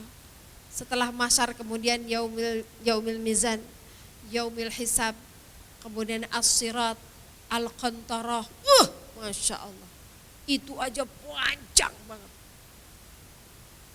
Istighfarnya gak cuma Allahumma gfirli wali walidaya, Ya Allah ampunilah saya, enggak cuman begitu. Ampunilah mata saya ya Allah, beremet kitanya pengen gimana matanya, ampunilah pendengaran saya, sebutin tuh pengen gimana, panjang Bu. So kalau ada yang mau umroh saya kasih nih list doanya. Banyak banget. Berdoa sebanyak-banyaknya, cari waktu yang mustajab, kapan? Menjelang berbuka dan pada saat kita buka sama di waktu sahur. Doa apa yang paling diutamakan di waktu sahur? Apa Bu? Doa paling utama di waktu sahur? Istighfar. Dah Bu, kalau kita punya iman dan ilmu, selama ibu siapin hidangan sahur, iringi dengan astagfirullahaladzim. Lebih top lagi kalau kita utamakan dengan sayyidul istighfar. Bikin dari sekarang, rencananya ibu mau istighfar berapa kali dalam satu hari di bulan Ramadan. Daftar permintaannya mau apa aja. Apalagi kalau setelah ibu selesai terawih atau setelah selesai witir di malam hari, kalau witirnya enggak pas terawih, sebelum kita ke dapur baca sholat hajat dulu 2 rakaat, baru kemudian berdoa sama Allah hajat kita apa. Itu kalau dirancang Bu, padat jadwal kita di bulan Ramadan. Swear. Uhilla lakum lailatas syamir rafasu ila nisaikum 187. Dihalalkan bagi kamu untuk mendatangi istri-istri kamu di malam hari bulan Ramadan. Para sahabat ngemplong tak dengar turun ayat ini. Nahan makanan sih bisa Bu. Nahan ngelihat yang sebelah. Buat kita mah alhamdulillah ya Bu ya. Wis capek siang puasa lah mendingan ge. Tapi kan bapak-bapak mah enggak begitu. Coba apa yang di-announce oleh Allah di ayat ini? Hunna libasul lakum wa antum libasul lahunna. Istri-istrimu adalah pakaian buat kamu para suami, dan para suami adalah pakaian buat para istri.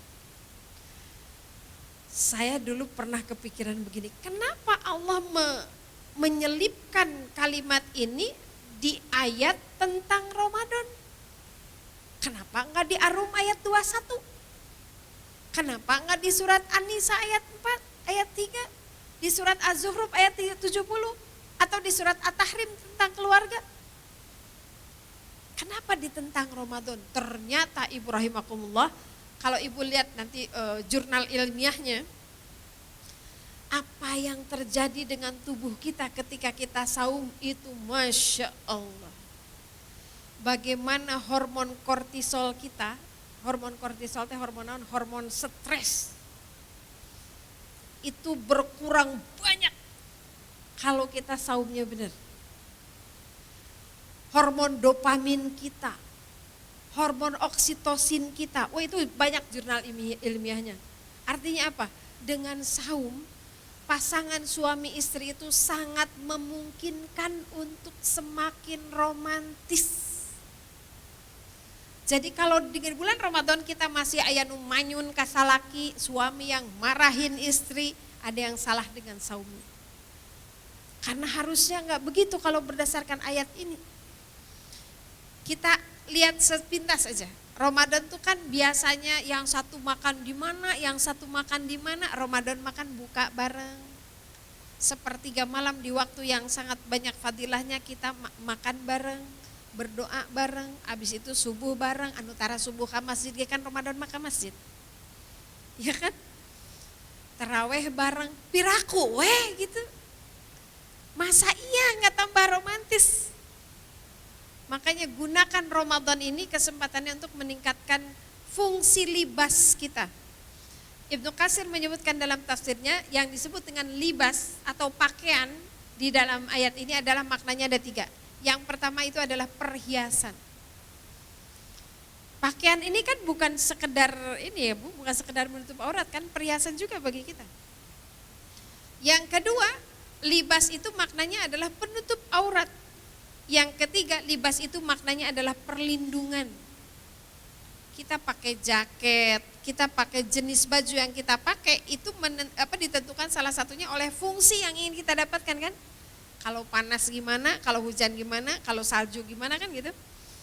Kita sebagai pakaian bagi suami, pastikan di bulan Ramadan bahwa kita makin nyenengin suami karena kita adalah perhiasannya.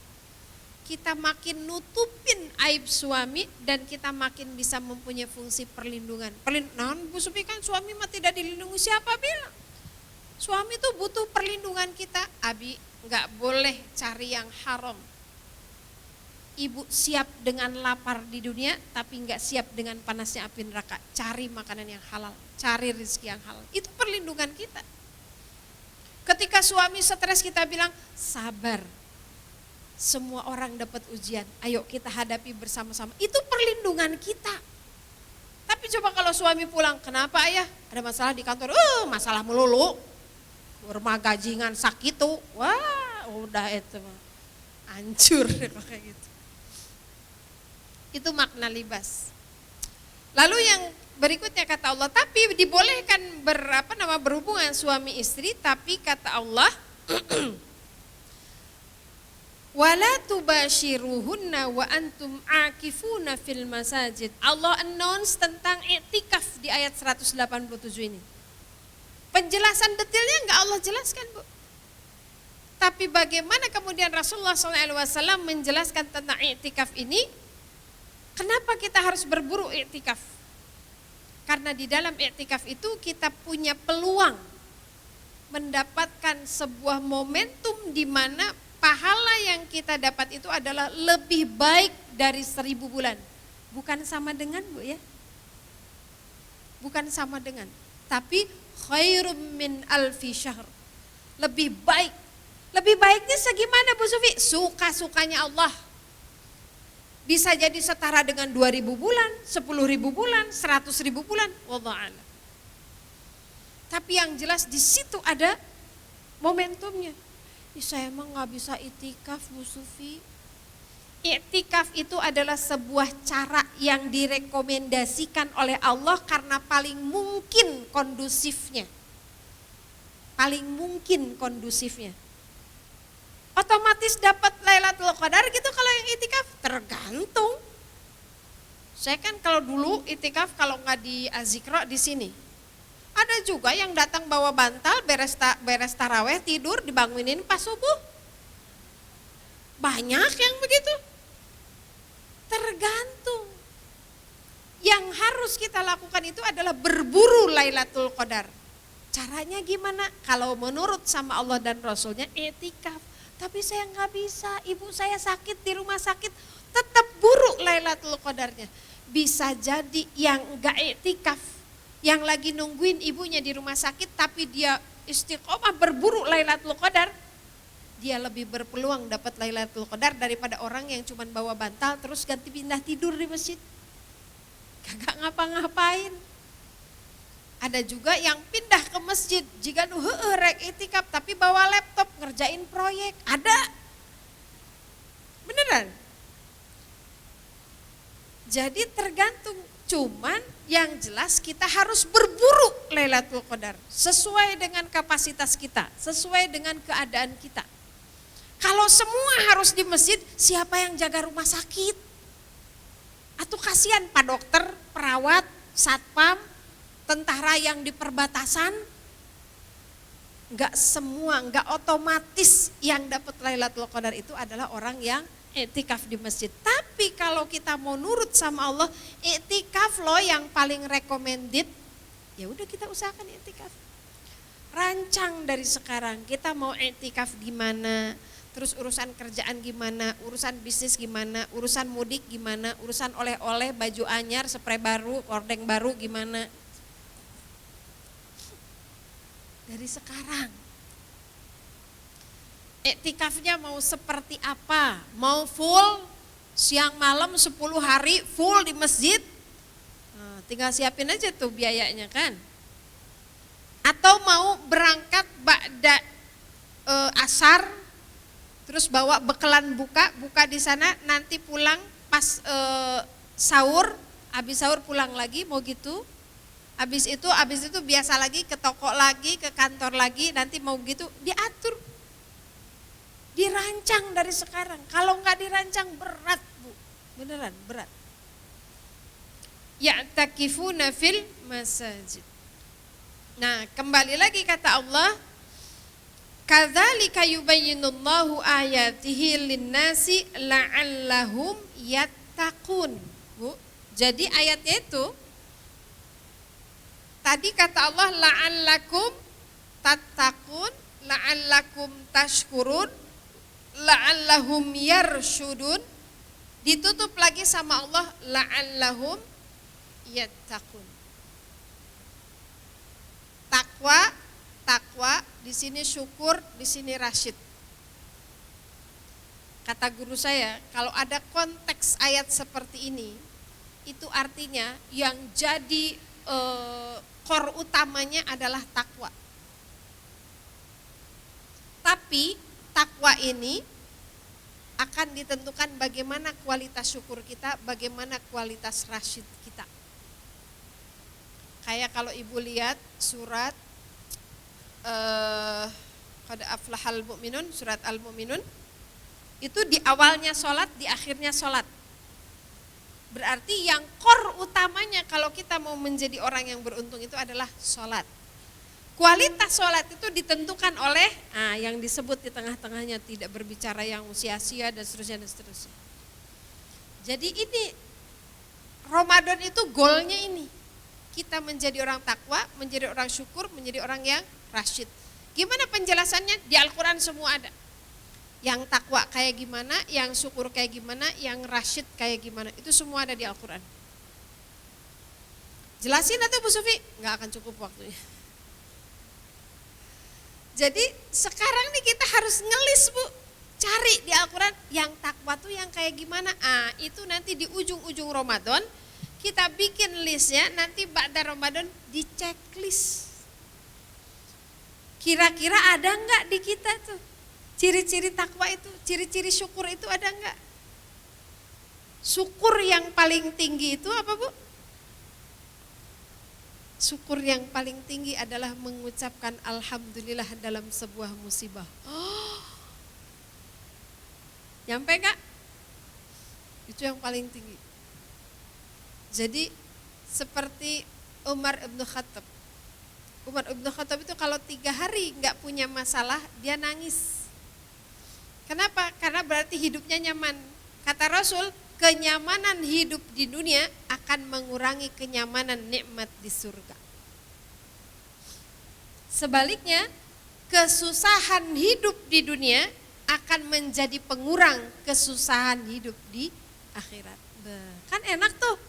Maka Umar ibn Khattab kalau dapat musibah, kalau standar orang bilang innalillahi, beliau bilang alhamdulillah. Wah, itu syukur tingkat tinggi. Nyampe nggak tuh kita pada Ramadan di situ? Udah jam 11 kurang 5 menit. Alhamdulillah. Jadi apa syarat untuk bisa kita bahagia menyambut Ramadan? Iman. Bagaimana kita memupuk iman? Perbanyak amal soleh dari sekarang, perbanyak ilmunya dari sekarang. Mudah-mudahan iman kita nanti di bulan Ramadan kuat. Selain iman, apa yang harus kita lakukan? Ihtisaban. Apa itu ihtisaban? Menghitung-hitung, mengkalkulasi, merancang, merencanakan. Supaya apa yang kita lakukan, apa yang kita katakan, apa yang kita pikirkan, yang kita perbuat di bulan Ramadan itu mendapatkan pahala di sisi Allah. Apa aja amalan utamanya? Selain saum, amalan utamanya sedekah. Dalilnya di 184. 185, Ramadan itu amalan utamanya adalah intimat dengan Quran. Karena Allah saja memuliakan Ramadan dengan Al-Quran, apalagi kita. Perbanyak doa di bulan Ramadan. Kalau bulan-bulan biasa kita doanya doanya umumnya Robana Atina, Robana Hablana lah tadi palingnya. Di bulan Ramadan rancang, siapin buku doa, minimal buku doanya Bu Sufi pantang. Udah kan Bu, udah dibagiin 40 Robana, tos ararapal. Udah apal semua? Selain Robbana Atina, nggak boleh lupa doa untuk minta segala yang diminta oleh Rasul. Minta sama Allah. Kalau ibu nanti tawaf ya Bu ya, di Multazam, itu doanya saya itu aja tuh. Rabbana atina ma wa'atana ala rasulika wa la tukhzina yaumal qiyamah innaka la tukhliful mi'ad. Ya Allah, saya meminta apa yang diminta oleh Rasul. Wow, udah kum tuh ya. Kan pasti Rasul minta yang baik-baik kan, gak mungkin minta yang gak baik. Yang terakhir, tingkatkan kualitas hubungan kita dengan suami, harmonisasi rumah tangga, itu ada peluangnya di dalam Al-Quran dan itu harus dirancang dari sekarang. Yang paling terakhir adalah tentang i'tikaf, bagaimana kita merancang supaya kita pantas dapat Lailatul Qadar. Karena kita sangat butuh dengan Lailatul Qadar itu, bahkan kalaupun kita dapat pahala Lailatul Qadar itu, jangan-jangan gak cukup untuk ngimbangin dosa kita. Apalagi kalau gak dapet. Semua itu harus direncanakan, ihtisaban. Insyaallah Ibu rahimakumullah, kalau kita serius merancang Ramadan, Allah akan lebih serius menyiapkan bonus-bonus Ramadan buat kita. Mudah-mudahan usia kita sampai di bulan Ramadan. Mudah-mudahan Allah berikan keberkahan. Doa kita kan gitu ya, Allahumma barik lana fi Rajaba wa Sya'bana. Ma ma'na barakah? Apa arti barakah? Ziyadatul khair, bertambahnya kebaikan. Jadi kalau kita diberikan kebaikan di bulan Rajab ini, di bulan Sya'ban ini, insya Allah mudah-mudahan Ramadan juga kita diberikan kebaikan. Tidak akan bertambah kebaikan itu kalau kita tidak mengusahakannya kebaikan itu. Yang mau rundown khataman Quran 3 hari, 5 hari boleh WA saya atau nanti saya share ke Bumia kali ya, biar nanti di share ke grup jamaah ya. Kalau ada yang belum pernah khatam 3 hari dalam khatam Quran dalam 3 hari, saran saya dicoba. Kenapa kita harus memperbanyak frekuensinya harus lebih supaya mulazamah itu apa ya, melazimkan. Jadi nanti ba'da Ramadan tuh kita udah biasa gitu. Cuman ba'da Ramadan yang harus paling diwaspadai oleh kita itu adalah hari-hari pertama bulan Syawal. Kalau hari-hari pertama bulan Syawal kita enggak lulus ke Jeddah, itu biasanya enggak berbekas tuh. Bagaimana kualitas kenikmatan kita di bulan Ramadan, kerinduan kita pada Ramadan, sedihnya kita ditinggalkan Ramadan, itu ukurannya di malam takbiran. Kalau malam takbiran, malam pertama bulan Syawal kita udah kelewat tahajud, kelewat duha, kelewat tilawah Al-Quran, hati-hati. Ini mah pengalaman pribadi ya Bu, ibu-ibu mah enggak lah insya Allah ya. Kan kalau malam lebaran teh biasanya kita riweuh tuhnya, sama nyiapin segala rupa. Nah, tidurlah jam 12, bangun Allah Akbar, asyhadu alla ilaha illallah, lewat tuh witir, lewat tahajud. Besok ba'da subuh kagak ada zikir subuh tuh. Nyiapin gulenya segala macam sebelum kita berangkat, pulang dari masjid, pulang dari sholat Id, pakepuk. Nyediain segala macam, tamu banyak gak berhenti-berhenti. Habis itu kita kesana kembali, zuhur, duha kelewat. Zuhur kita masih kesana kemari, nyampe ke rumah malam Isya, tidur dah. Tilawah lewat 1 hari itu. Merancang ini Bu, kagak gampang, beneran. Gimana caranya supaya tahajudnya tetap, duhanya tetap, zikir paginya tetap, tilawah Al-Quran 1 juznya tetap di hari pertama bulan Syawal. Itunya ujian pertamanya. Kalau lolos di hari itu, lolos insya Allah. Jadi dirancang tuh. Nanti hari pertama saya mulai silaturahmi jam berapa. Udah selesai makan, istirahat, sholat duha dulu. Baru kita keliling. Nanti habis zuhur, gak usah kemana-mana dulu, istirahat dulu sampai asar. Setelah itu baru kita jalan lagi. Paling tidak antara zuhur dan asar kita bisa tilawah. Nanti habis asar boleh kita jalan lagi sampai maghrib. Antara maghrib dan isya skip dulu, pause dulu, tilawah dulu. Habis isya kita mau lanjut lagi, hayu. Kalau enggak dirancang begitu Bu, lewat beneran. Apalagi kebanyakan kita di hari terakhir Ramadan itu kan baca Alhamdulillah ya Bu ya. Tapi kualitas iman itu akan menentukan intonasinya. Ada yang Alhamdulillah gitu, Alhamdulillah Gusti anggeus oge eta 30 poe. Ada yang alhamdulillahnya, alhamdulillah rada lah eta mah imananya.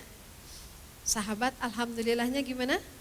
Sahabat itu alhamdulillahnya sambil menangis, yang kata Rasul sekampung itu seperti lalat berdengung. Karena semuanya nangis. Besok tidak ada lagi satu teguk air setara dengan air telaga Kausar. Besok tidak ada lagi satu ayat setara dengan menghatamkan Al-Quran. Wih, nangis, sama baca Alhamdulillah. Tapi intonasinya beda. Yang menentukan intonasi itu adalah iman.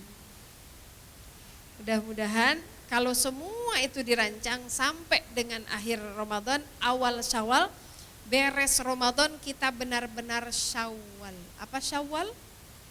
Naik.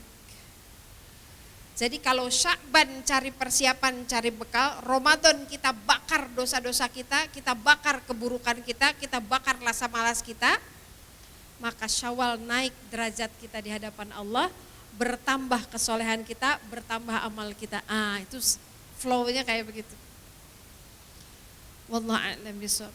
Mohon maaf kalau apa yang saya sampaikan kurang berkenan. Semoga tidak puas.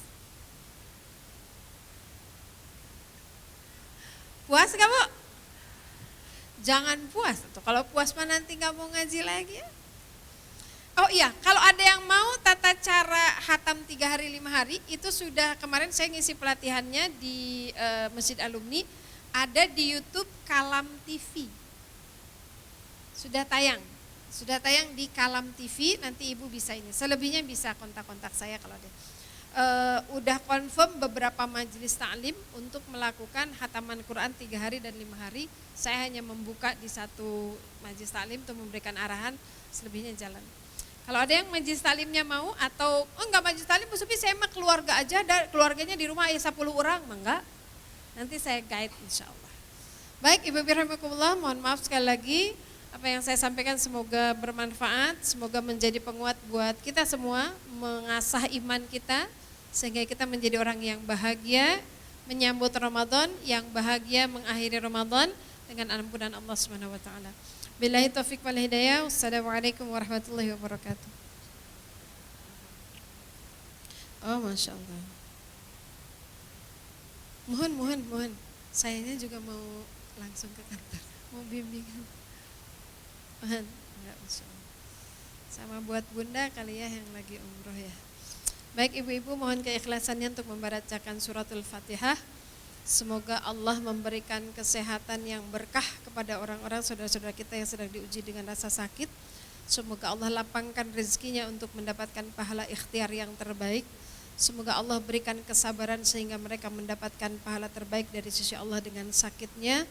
Semoga Allah berikan kesehatan dan kesabaran pada keluarga yang mengurusnya. Ketika kita mendoakan dan mengaminkan doa itu, sesungguhnya malaikat sedang mendoakan dan mengaminkan kita. Ala hadhihi niyah wa kulli niyatin salihah. Al-Fatihah. A'udzu billahi minasyaitonir rajim. Bismillahirrahmanirrahim. Alhamdulillahi rabbil alamin. Arrahmanir rahim. Maliki yaumiddin. Iyyaka na'budu wa iyyaka nasta'in. Ihdinas siratal mustaqim. Siratal ladzina an'amta 'alaihim ghairil maghdubi 'alaihim waladdallin. Amin.